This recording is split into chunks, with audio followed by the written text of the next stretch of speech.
Aie pitié de moi, ô Dieu, selon ta bonté infinie. Efface mes transgressions, selon la grandeur de ta miséricorde. Je viens à toi, Seigneur, le cœur lourd et l'âme brisée. Mes fautes sont devant moi, elles me hantent jour et nuit. Je reconnais mes péchés, je ne les cache pas. Contre toi seul, j'ai péché. Ce que j'ai fait est mal à tes yeux. Tu es juste dans ta sentence, irréprochable dans ton jugement. Je suis né dans l'iniquité, et ma mère m'a conçu dans le péché. Mais tu veux que la vérité habite au plus profond de moi. Tu veux m'enseigner la sagesse dans le secret de mon cœur. Purifie-moi avec l'hysope, et je serai pur. Lave-moi, et je serai plus blanc que la neige. Fais-moi entendre à nouveau des chants de joie, que les eaux que tu as brisées dans leur peine se réjouissent. Détourne ton regard de mes péchés, efface toutes mes iniquités. Crée en moi un cœur pur, ô Dieu, renouvelle en moi un esprit bien disposé. Ne me rejette pas loin de ta présence, ne me retire pas ton Esprit Saint. Rends-moi la joie de ton salut, et qu'un esprit de bonne volonté me soutienne. J'enseignerai tes voies à ceux qui se révoltent, et les pécheurs reviendront à toi. Délivre-moi du sang versé, ô Dieu, Dieu de mon salut, et ma langue célébrera ta justice. Seigneur, ouvre mes lèvres, et ma bouche publiera ta louange. Car tu ne prends pas plaisir au sacrifice, autrement j'en offrirais. Tu ne veux pas d'holocauste. Le sacrifice qui est agréable à Dieu, c'est un esprit brisé.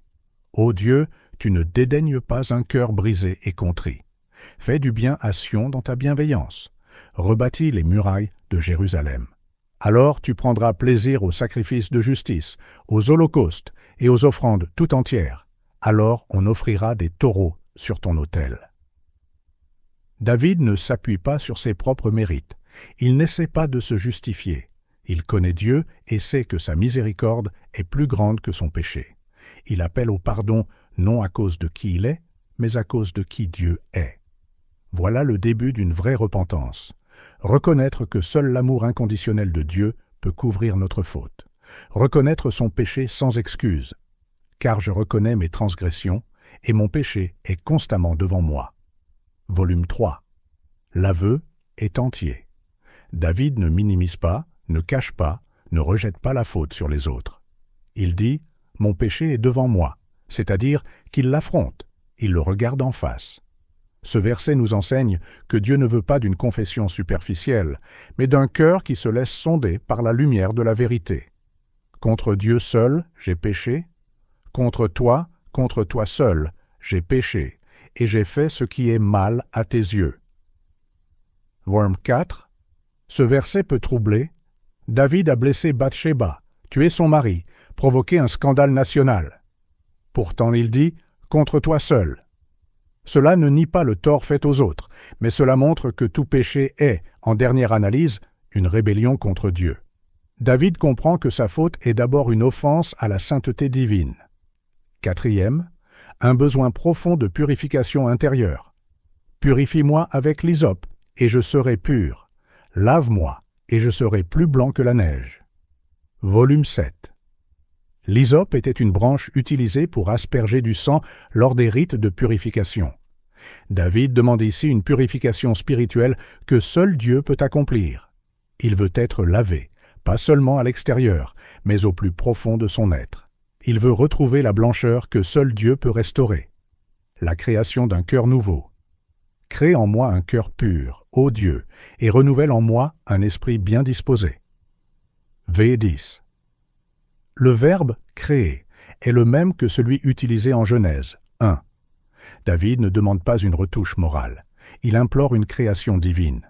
C'est une transformation radicale, une régénération. Il sait que sans un cœur nouveau, il retombera.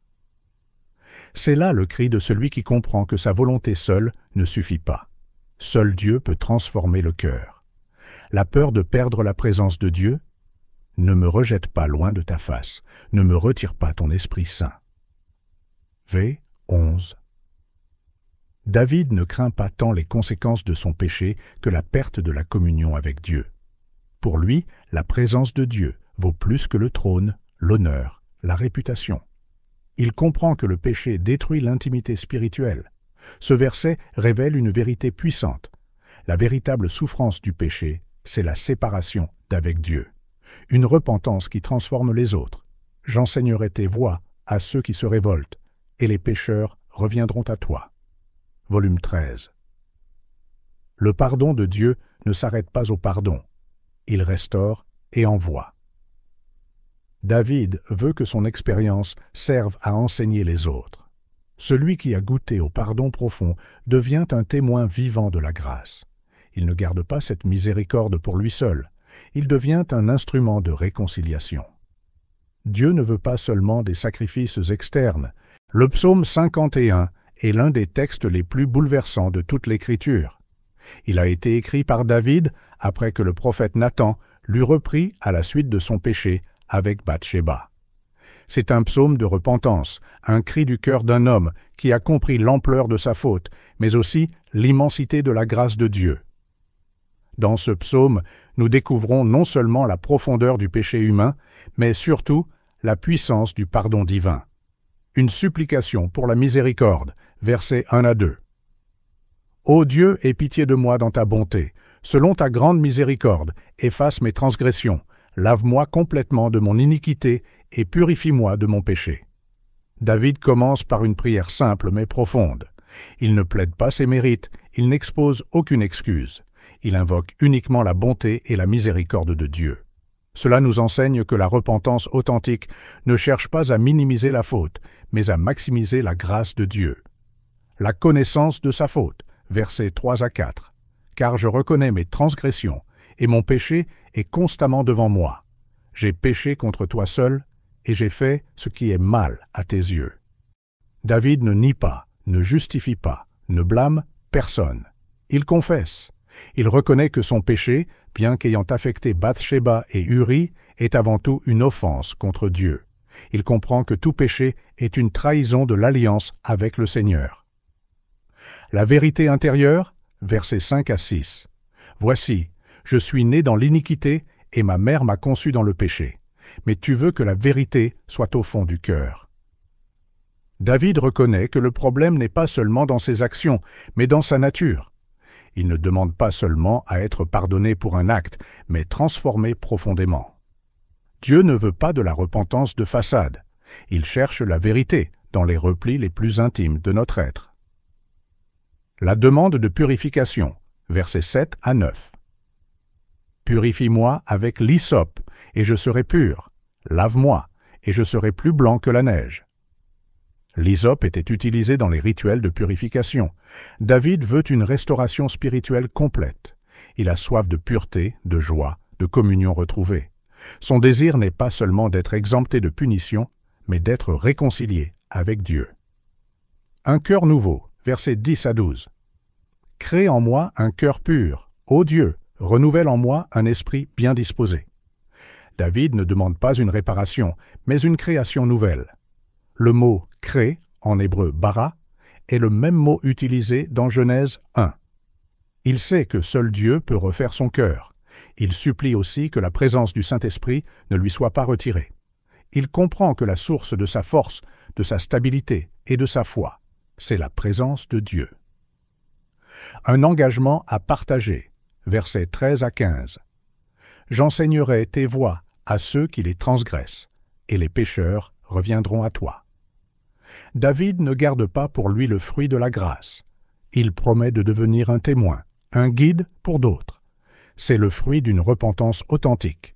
Le pécheur pardonné devient un instrument de miséricorde, un sacrifice agréable à Dieu, versets 16-17. Les sacrifices qui sont agréables à Dieu, c'est un esprit brisé. Ô Dieu, tu ne dédaignes pas un cœur brisé et contrit. Dieu ne cherche pas des rites vides, ni des offrandes en substitution de l'obéissance. Ce qu'il veut, c'est un cœur brisé, un cœur humble, un cœur vrai. Voilà le vrai sacrifice qui touche le ciel. Un regard vers la restauration communautaire, versets 18-19. Dans ta grâce, fais du bien à Sion, bâtis les murs de Jérusalem.